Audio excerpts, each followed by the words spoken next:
Hey everyone, it's Cindy at an open door. It is based on the calendar, it's April 10th, and this is the hour we've entitled Finding Truth Everywhere, uh,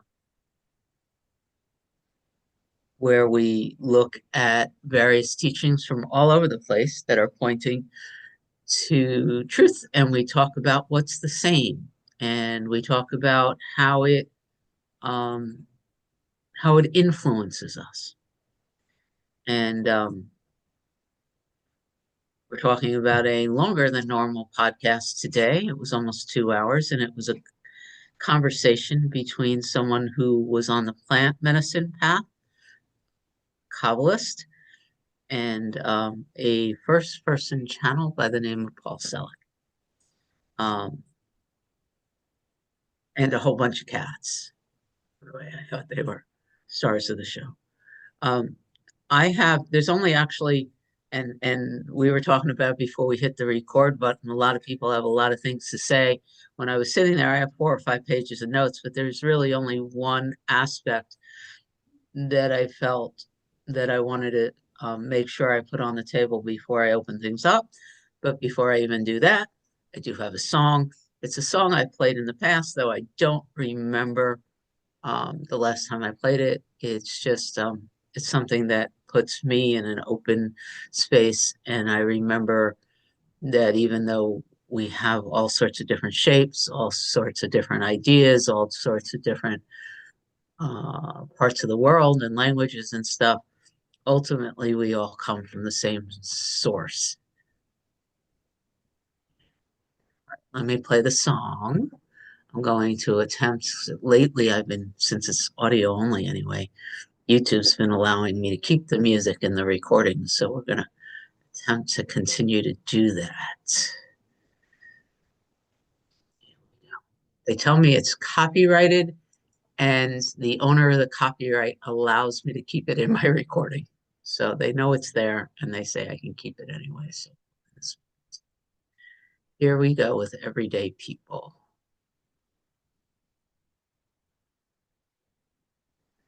Sometimes I'm right and I can be wrong. My own beliefs are in my songs. Butcher, the baker, the drummer, and then makes no difference what group I'm in.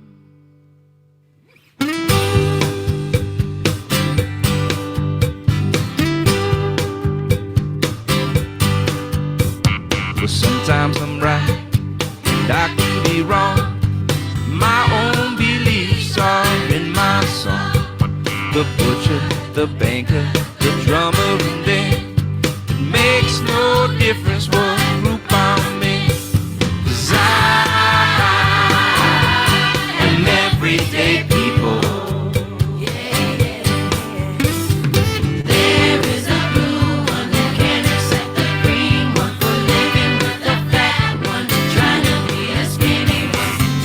Strokes for different folks, and so on and so on, and Scooby Dooby Dooby Dooby Doo. Sha sha.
Thank you for doing that with me.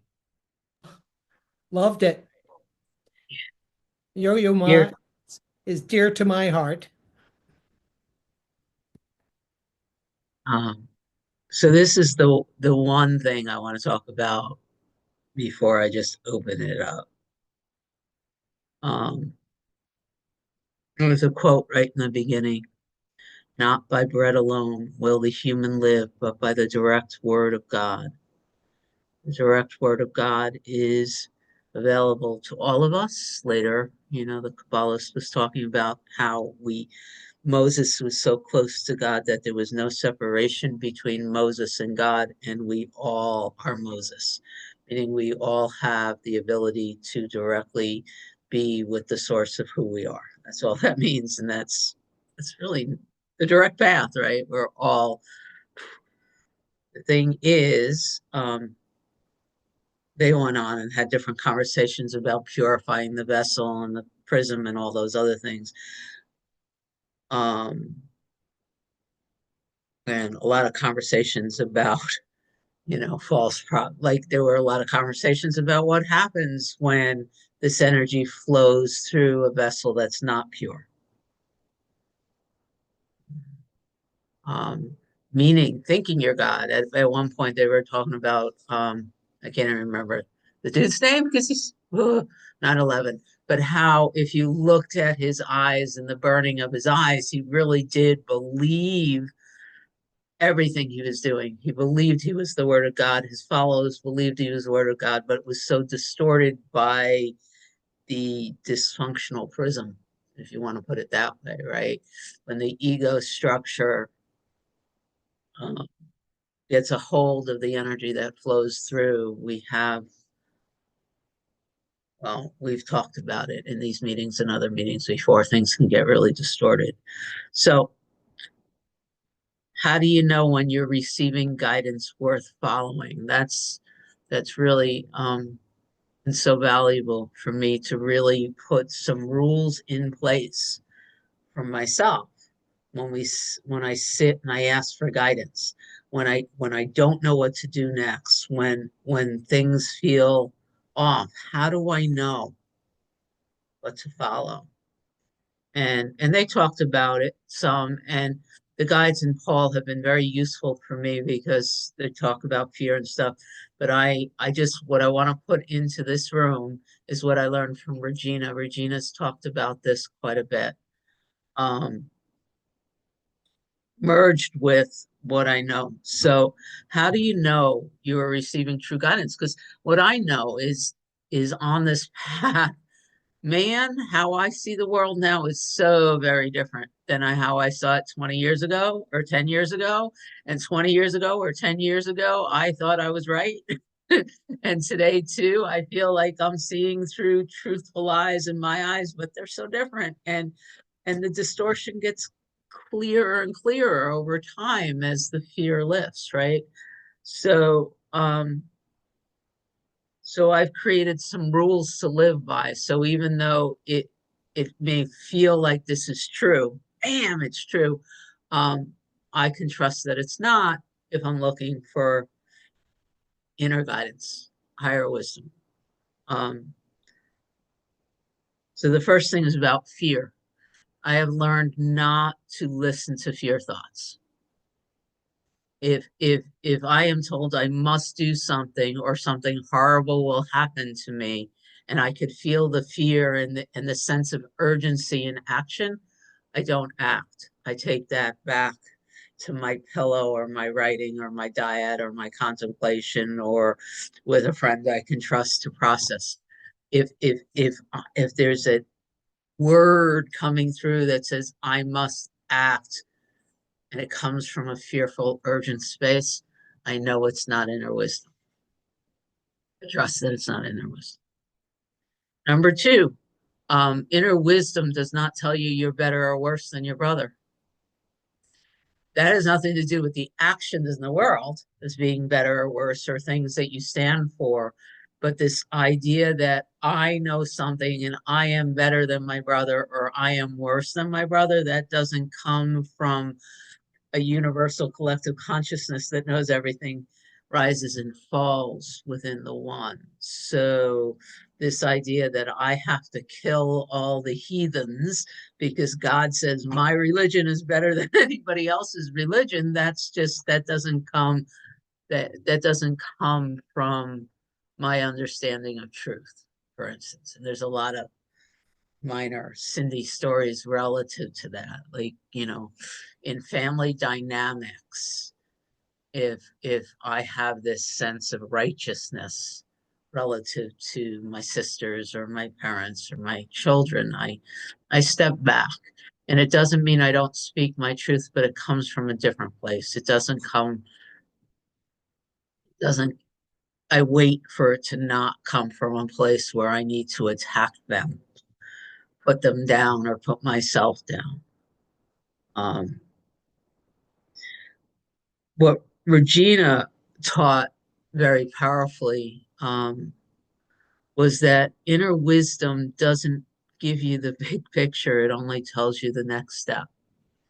And part of this, which has been very useful, especially as a course student, is that inner wit and Paul, the guides with Paul too, they talk about it a lot. They don't really care how happy or unhappy you are in the world of form.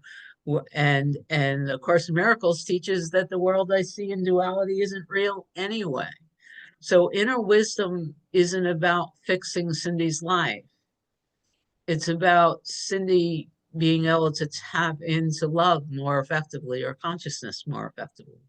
So the guidance doesn't point to how to have a better dualistic life. In other words, it comes from a deeper, more a space. It might tell you what to do in the world, but it's in as a next step or give you guidance to turn left or to turn right. But the ultimate goal isn't so that Cindy's life better. The ultimate goal is to rise in vibration or to know truth or to know the peace of God, whatever words you want to put to it. But those types of um, kind of basic framework for how to know whether or not I'm following like a voice that's moving me in the direction of peace or the one that is based on something else has been very, very useful for me. And so I wanted to share that. With that being said, I have pages and pages of notes, and I am inspired to open up the conversation.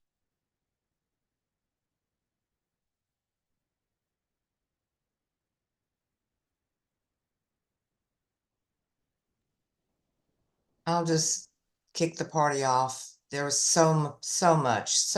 Hey, everybody. Happy Thursday. There's so much. I really look forward to listening to this more. I've already listened to it about 3 or 4 times, and each time it's like I'm hearing, and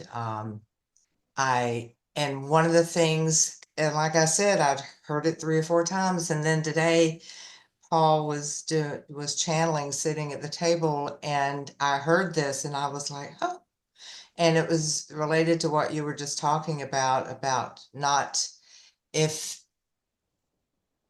I do something out of fear that I'm not going to get something, then I'm believing in a stingy God. And I just loved that. A stingy God. God is not a stingy God.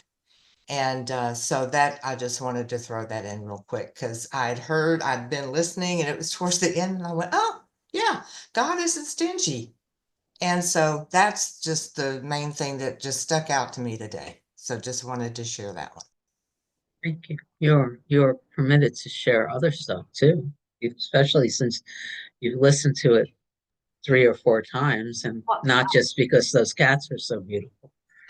I know. And just the sound, I was like, oh, my people, the cats. And to hear them in the background was really wonderful, I have to say. Yeah, I'm realizing that it's like the third listen is when I start hearing and it starts resting in my body as truth and recognition and resonation.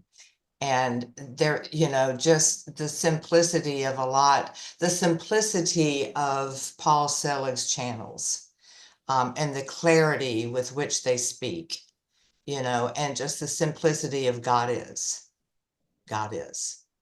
And just kind of, um, I really want to hear what everybody else has to say, but I loved the simplicity of Paul Selig's channeling. And it was interesting in hearing the different Bible stories being told from the viewpoint of them being channeled, and just the different things. But I really want to hear what everybody else has to say too. So I'm going to pass over the torch. Thank you. Yeah. Michelle. Cindy and everyone, hello, good morning. I am kind of popping in and out with my Wi-Fi, so bear with me. If I pop out, I'll take my video off. So I found this, there were some things that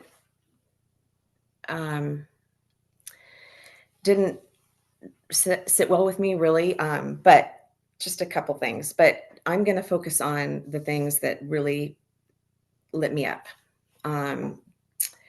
Paul, I love when spirit, when people who are on the journey of agnosticism or who are atheists, I love stories about folks who are hell-bent on,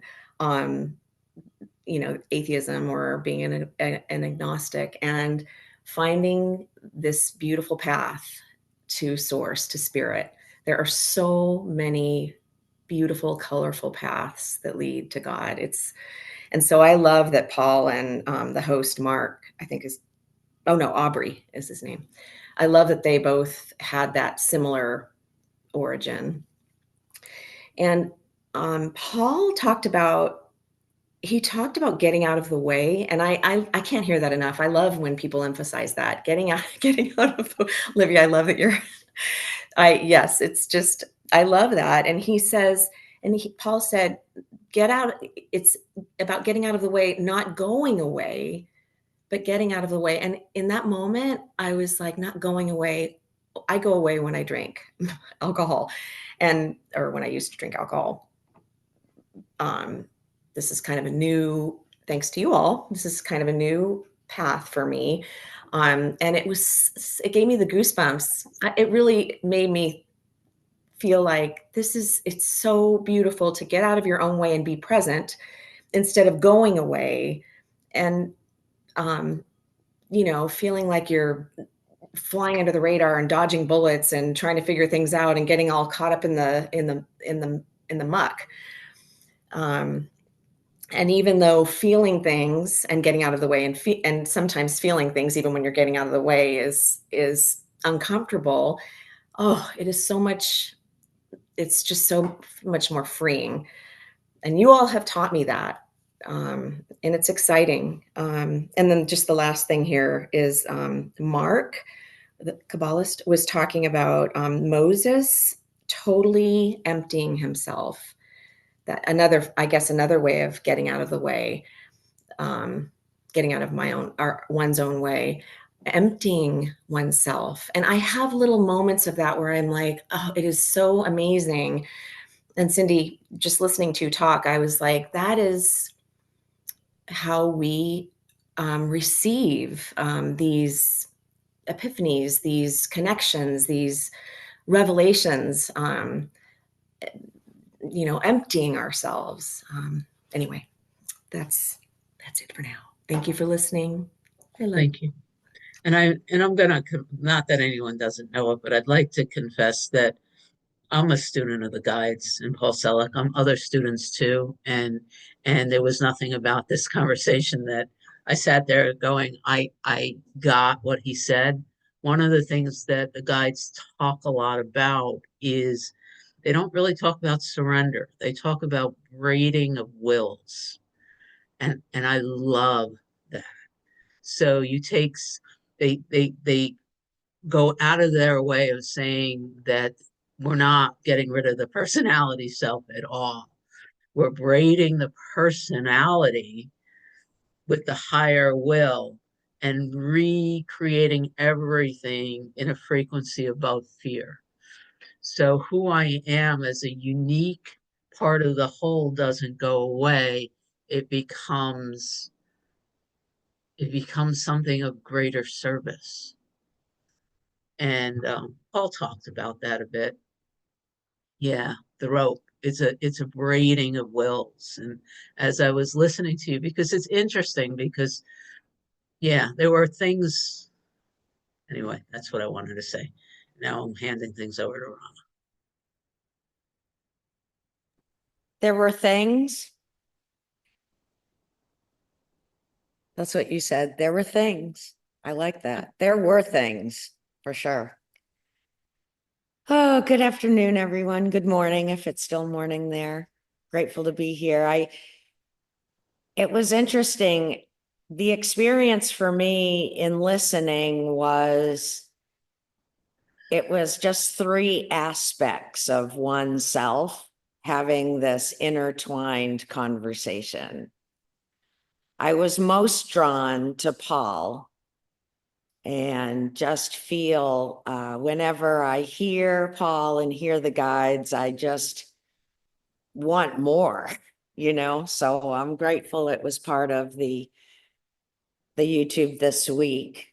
I found that they were all using similar languages. Sometimes it would, even though the discussion, sometimes it was seemingly like they wanted to distinguish themselves from each other. I especially liked the guides talking with David, and I really got the sense that what was coming, or Mark, right? Wasn't he the Kabbalist, Mark? Sorry. I really felt that once he got talking, what was coming through him was on a much upper level as well. And so it was like Paul's got the guides and they're just interweaving each other. And I found that really fascinating. There was a personal self-relation when they showed the clip of Paul speaking with the man about adoption. And so I just sort of sunk into the feelings that were being emitted, for my own questioning and experience around it. So that brought some things up. And I also appreciated Paul quoting some literature from Alcoholics Anonymous that was pointing to, we always check with someone, a trusted person, about messages that we receive.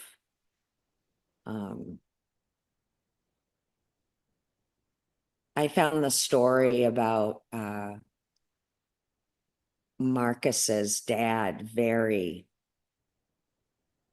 intense, and a little bit of fear was there too.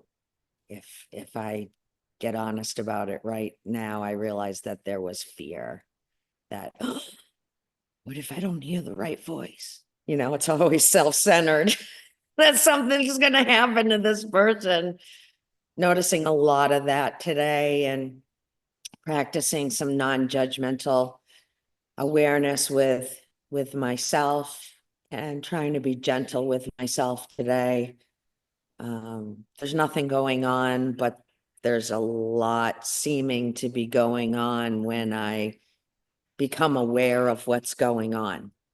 And so, although it's a little painful to see what's going on, I'm grateful for the opportunity to see it and ask for its correction today. So Thank you. I'm grateful to be here.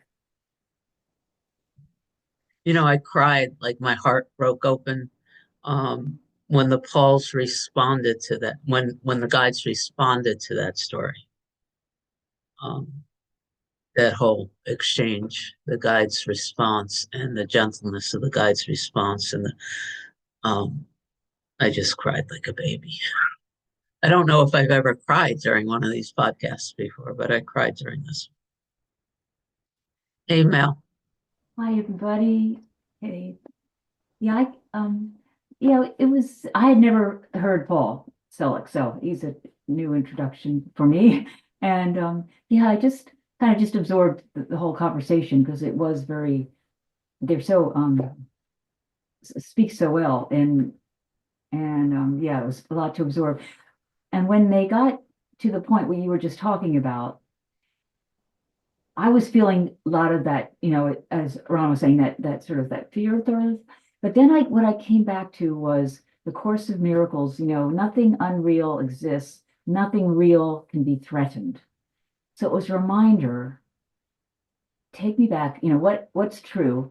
There's only one, right? There's only a benevolent presence. And so it's all consciousness is doing everything. And even the channeling, that's all happening. That's consciousness playing the game of a channel experience. It's all consciousness behind everything and doing everything. And I think that we get caught up in the drama of the stories, the drama of his father, and all that. But ultimately, nothing real can be threatened. What's true can never be, it's always here and it never can be threatened. So I just like to step back and, you know, separate out from, the stories and the drama and remember what's always true, which is only one thing. So anyway, it's a lot to absorb and I just always try to come back to what's always true. It takes the fear away sometimes. It helps a lot. So thank you all. Thank you. All right, Amy's got her hand up. All right. So I admit I only listened to it once. I didn't listen to it 3 times. I had a little bit of a feeling like it was the three bros talking to each other. And there's nothing wrong with that. I think they really enjoyed each other's company. The house looked amazing. Um, I got a lot of different energy off of all three people.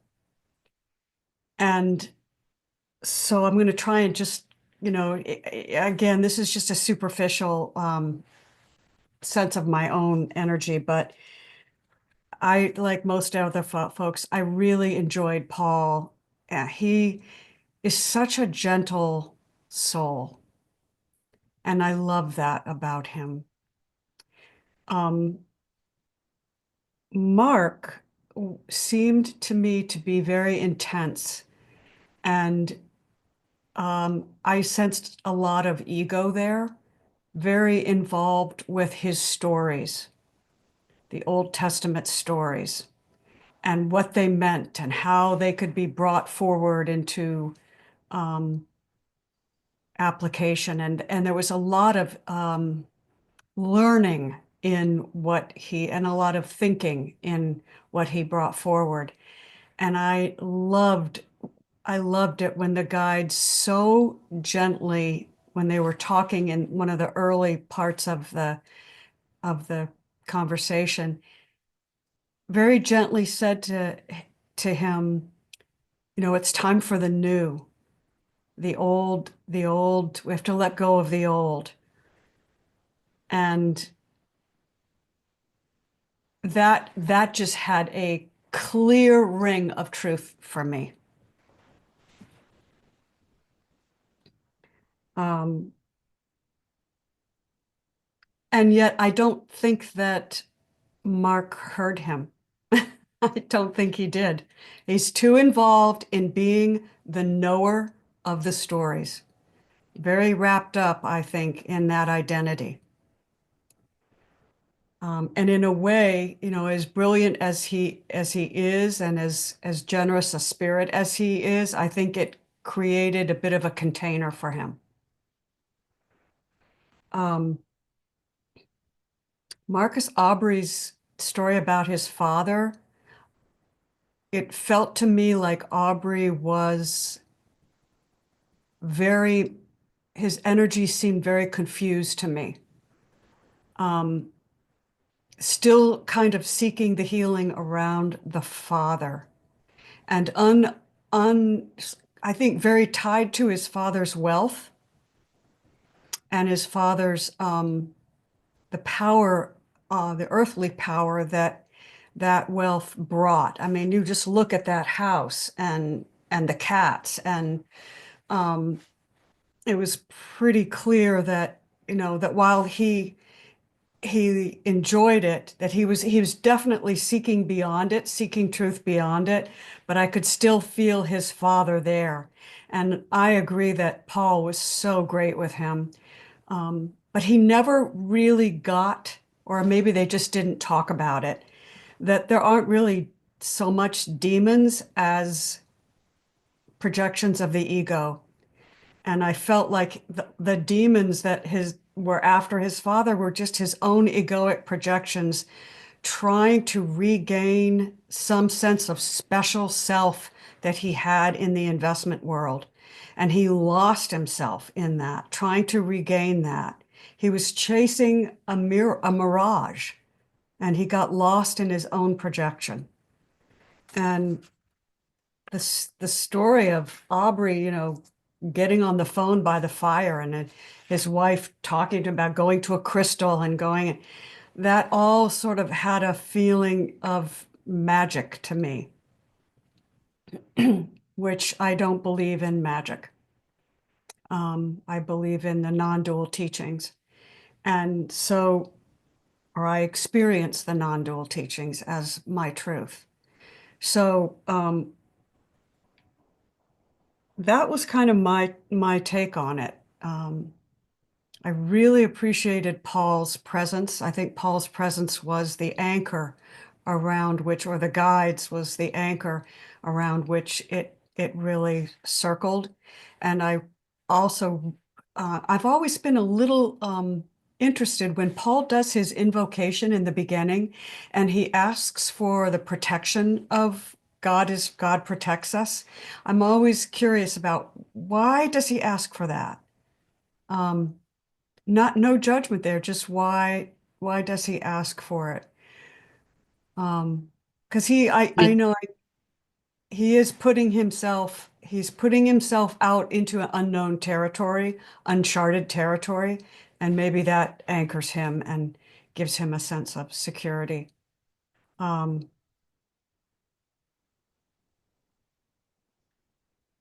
it. Thank you. I've heard him say over and over again, I say it because I like to. It centers. I think he says he always says the same thing, and he says he does it because it centers him.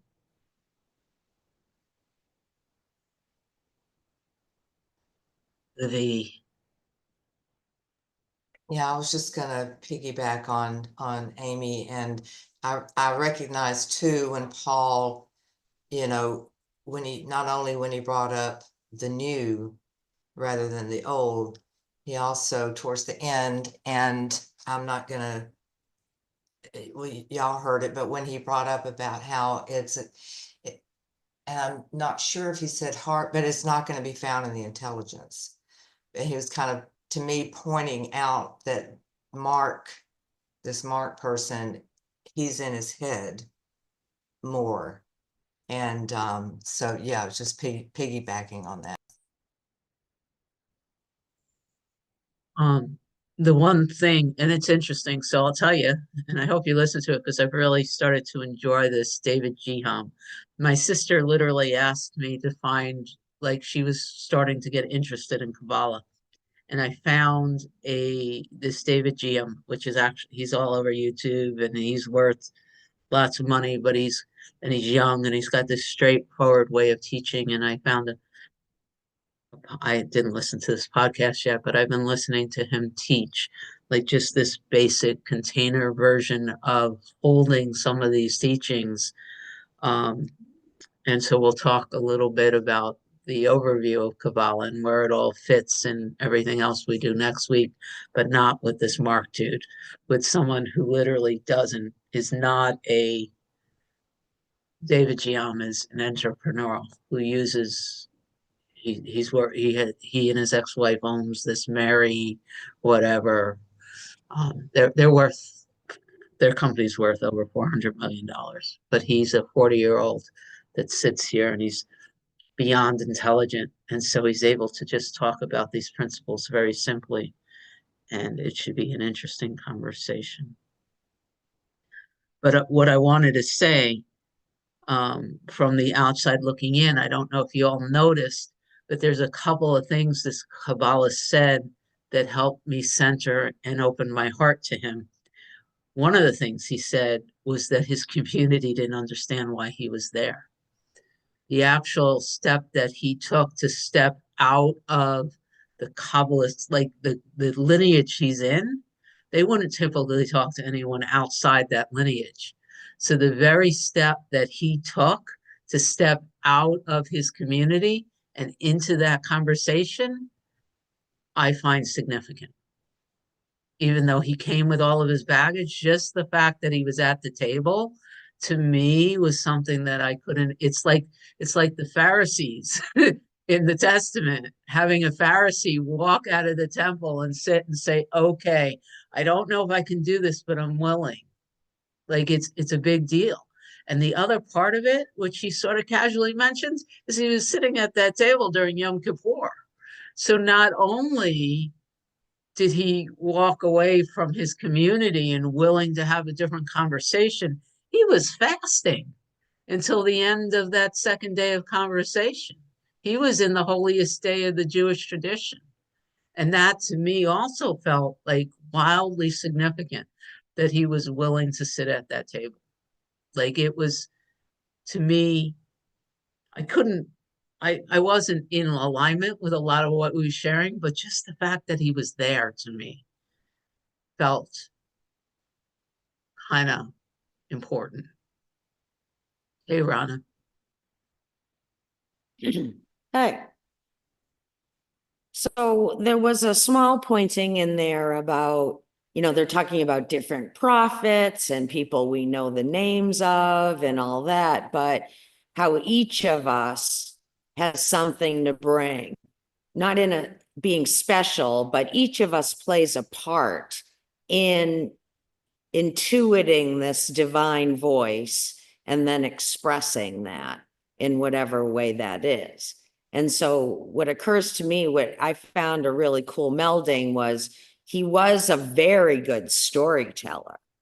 And I mean, there's merit in our world for the storyteller. I'm not the storyteller. I'm the cheerleader, but that's just another identification or whatever. But I thought that was interesting pointing and to remember that for all of us, we are uniquely equipped with the divine asset, whatever that might be. And as I move closer and closer in this relationship, that becomes the desire more than the worldly thing, is to develop whatever that gift is to give. And then yet, of course, to receive back. So thank you. Yeah, at one point, Paul was talking about the beginning of his journey, right? And there's that statement he talked about the communal experience of being lost and seeking to discover something beyond the known, as he was sitting in an AA meeting at midnight in Times Square. But before that, when he first started tasting claircognizance, like that which was beyond the intellect, and recognizing that this was real. And if this is real, what he was receiving from claircognizance, all thinking, all belief in his problems paled in significance to the yearning to develop that skill, to connect with that which was beyond our limited sense of self. Sandra.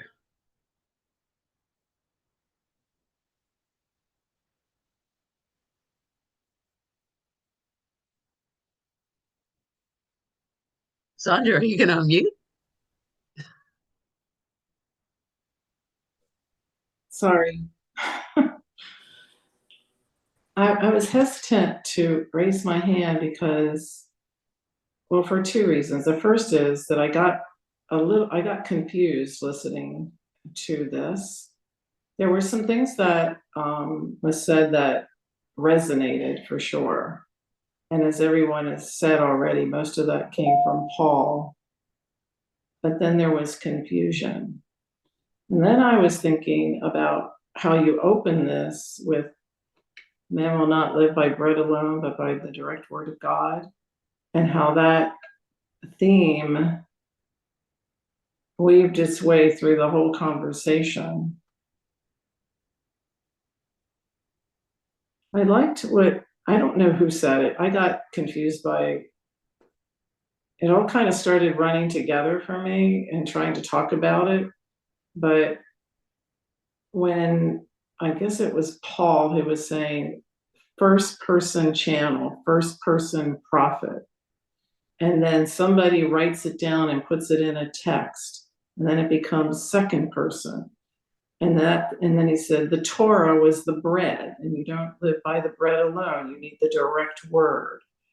And that really helped me, because I did a lot of Bible study. I think I did 4 or 5 years of Bible study, really intense. And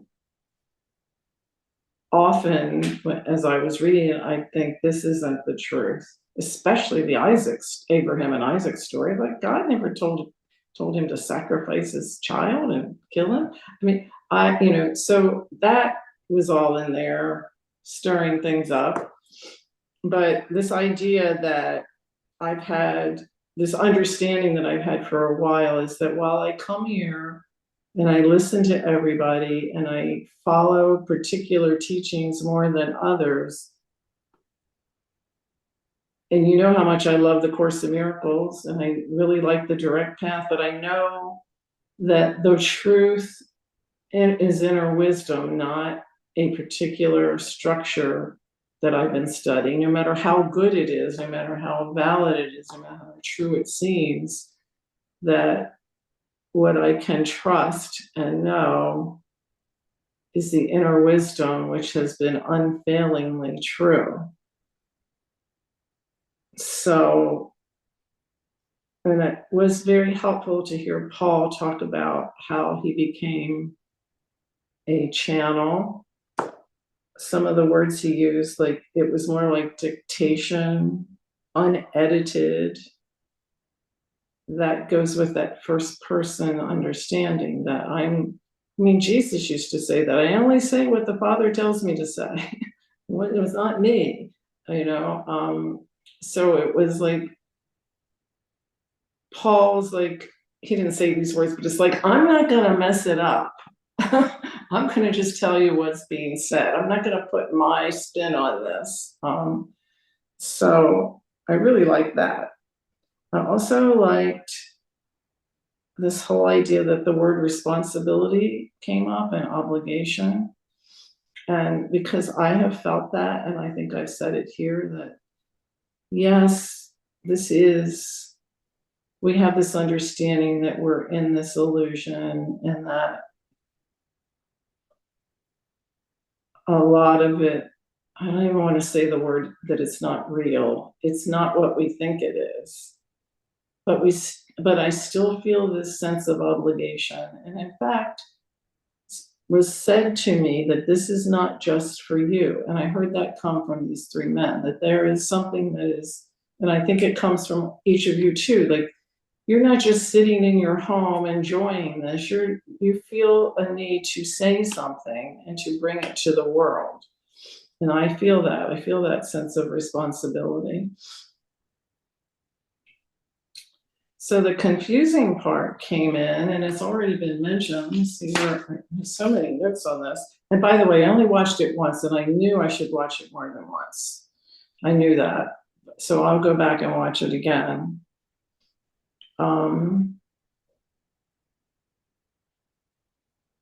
He said, read John aloud. The book of John is my favorite book in the Bible. It has so much of the direct path in it. It's amazing. And then I think Paul said, even though the ego wanted to doubt, he had experiences that made it impossible to doubt. I know that too. I think all of us do. That's why we're here. We have experiences that make it impossible to doubt. But the confusion really came in. Was it Aubrey? Yeah, the Aubrey father story, and then the voice, and then the voice that wasn't the real source, and that a little fear came in too, which I haven't been experiencing much lately, but that brought in fear, like, whoa, here I am thinking I have this voice and I trust it. Well, maybe I shouldn't trust it. That kind of came in. And even so much so that I actually, hope you don't mind, I tell everybody, but I called Amy and I go, I need to talk about this because it felt wrong, and I was just a different energy that was not comfortable. I'll put it that way. It wasn't like I got really scared, but it was just an uncomfortable energy around that. And so I would like to listen to that again. I too, Cindy, appreciate hearing these different voices and people who are willing to step up and become part of the conversation beyond their comfort zone. I appreciate that as well. And recognize how much easier it would be for me personally to just be quiet and enjoy the beauty I found. And yet there is some, just like there was this when I first woke up, it was like this urge, this drive to know more. Now I'm feeling that about speaking. So I really love that you are all patient with that.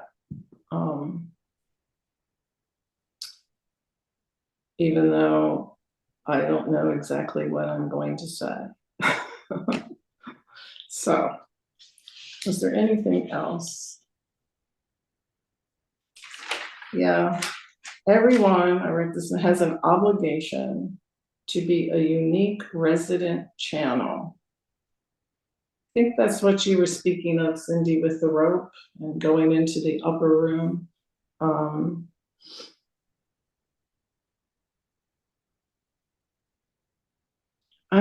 I think what I come back to is that the surety that I feel with guidance is not to be questioned. And I'm not going to allow that part of the conversation to take me in that direction. The surety that I have felt is real and true. And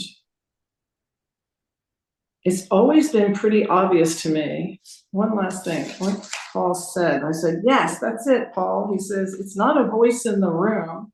It's not like, I'm like the angel came to Mary and told her, you're going to have a child. No, it's not like that. It's not a voice in the room. It's a voice that pierces thoughts, he said. And it's clear. And it's pretty obvious to me that it's not me. And maybe that's where that father got mixed up, because he got, like Amy said, he let himself and his ego get into it.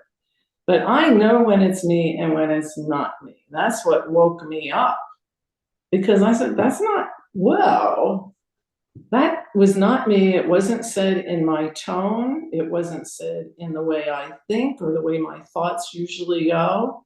I know my thoughts. I'm very familiar with my thoughts. And this voice is not that. So I appreciate that Paul said that. And I guess through this rambling that I just did, I came to my own answer. I have So, just, yeah, thank you. one comment, and I hope you hear this. Both Paul and Joel Goldsmith, and I listen to a lot of Joel Goldsmith, before they start saying whatever they're going to say, always begin with some version of, or I've heard Joel say it, they have no clue what they're going to say before they begin speaking. When Regina taught me how to lead homilies before I became a minister, and when I took the teaching to facilitate, she very clearly stated that when you're at your best, you have your ego mind has no clue what you're about to say before you say it. The way Regina taught it is you show up every day and you do your daily work and your contemplation and you are clear in your intention to be the truth and the light or whatever, however you do it. But after that, so every time you unmute and you're like, I have no clue what I'm gonna say, I light up. There's no patience needed here. I know that there's truth speaking, and I know it's worth like listening to with every cell of my being. So Thank you. I've learned to trust that here in an open door. The previous person that I was, and I really say that in truth, that I was, and you have no idea how many outlines and practices and getting it just right I used to do. And I had to speak in front of audiences. So I did that. And now this is, and it's not uncomfortable. And I don't know why I keep saying that, but I do say that. And it's like Paul said, it's like dialing into a radio frequency. And I know when I'm in that frequency that I can trust what comes out. That's what I know. And I'm going to keep trusting that. yay. Now, who else noticed that Patricia put her hand up and then put it down again as if somehow she thinks we didn't notice? I should know better. Thank you. I was intrigued and I started to watch it. I watched it once and I started to watch it again, but I was a bit turned off, energetically because Aubrey was doing a sale on gold. And I thought, well, okay, he can use this as a promotion for selling gold. But I found myself mistrusting. But